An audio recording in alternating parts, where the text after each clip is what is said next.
Hi there. So this is day 3 of my peel and my V-peel that I got to hopefully soften and eventually get rid of my acne scars. So I started peeling a little bit actually last night, and it's much earlier than I peeled last time. And as you can see, it was mostly around my nose and my mouth area, and I'm going to kind of get up close here to show.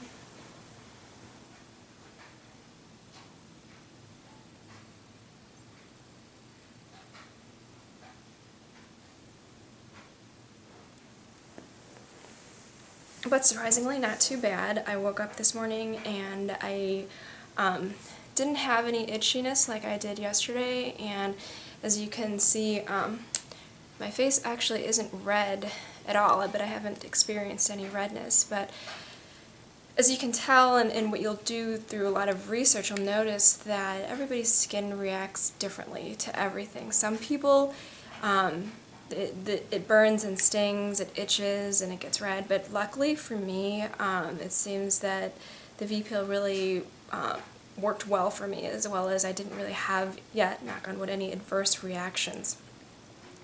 And I kind of stumbled upon this peel. I didn't go actually into the dermatologist to get the peel the first time, because this is my second peel. I was actually going in for a month checkup on my acne, and previous to that, I was being treated with erythromycin 3 times a day, Finacea, and something called Clarifoam, and my skin was really leathery and dry, and in the month span of being on it, I felt like it helped, but not as much as I wanted it to help. So I decided, at that point, I was talking options of helping with the scar removal. In my mind, I researched some microdermabrasion. I thought that's the route I wanted to go. So when I was talking to the doctor about microdermabrasion, they were pretty much saying that it's a little bit older of a technology, and I wouldn't get the results that I wanted to get from that, in a sense that it would take a lot more treatments, 10, 12, to get the results that I probably could get through one peel. So, as well as I did have a friend who about 5 years ago went through a really stressful event in her life, which caused a whole lot of acne, and she told me that she got a peel done, and I believe it was a medium peel because she said she peeled like crazy, but after that her skin was great.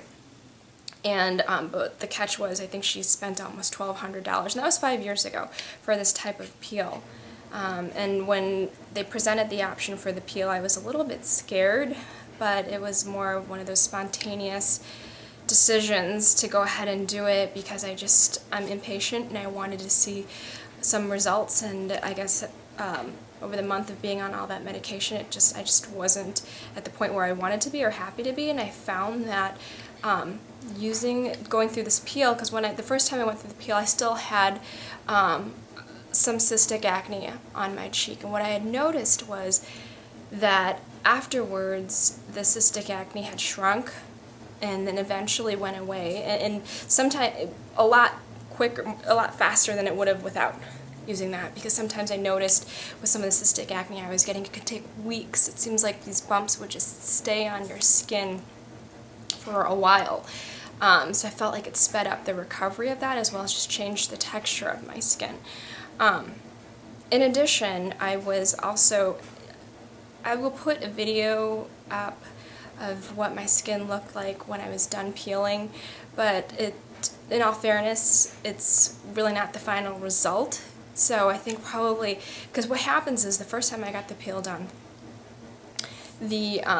it seemed like it took away some marks, but not most of them, almost pulled out some of them. I was a little bit disappointed immediately after I was done peeling, because I guess in my mind I thought if it was strong enough to peel my skin, then maybe the marks on my face were on the surface and those would be removed, and it wasn't the case. But what I had noticed, so I was immediately bummed afterwards, because I guess I had a little bit higher expectations right after my face was done peeling, but what I've realized is that your face continues to improve even after the peel, a week or even 2 weeks out after the peel. But one of the things that I wanted to do was boost the peel a little bit more in terms of finding a bleaching cream later, but I ended up ordering the HQ, which is a hydroquinone free bleaching cream. I don't know if you can see that. You can order this off the VDerm website, which I think I used it for about a week afterwards, but then I went on the Obagi system, so I stopped using this because the Obagi system has its own bleaching cream. But anyways, I'm going to get a little bit closer up here. I'll probably take a video later when my skin starts to peel more.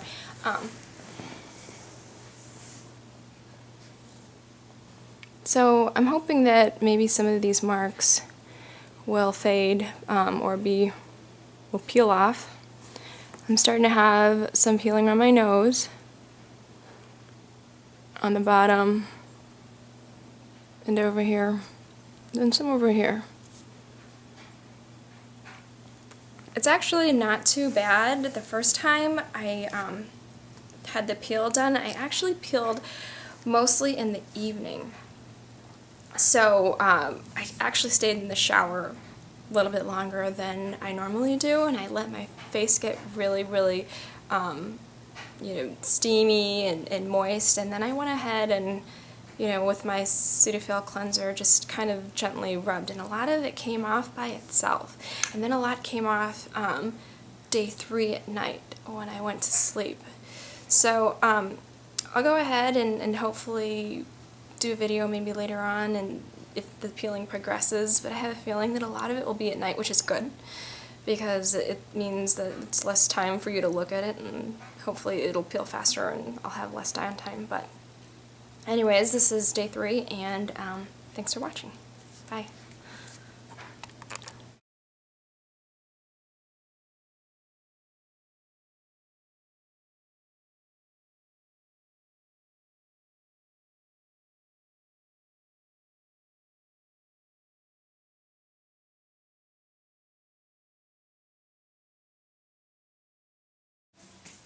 Okay, this is going to be a really quick video, but this was about, my first video was about a couple hours ago, so about 3.5 hours ago, and so since then had some peeling progression. I just wanted to show a close-up of that.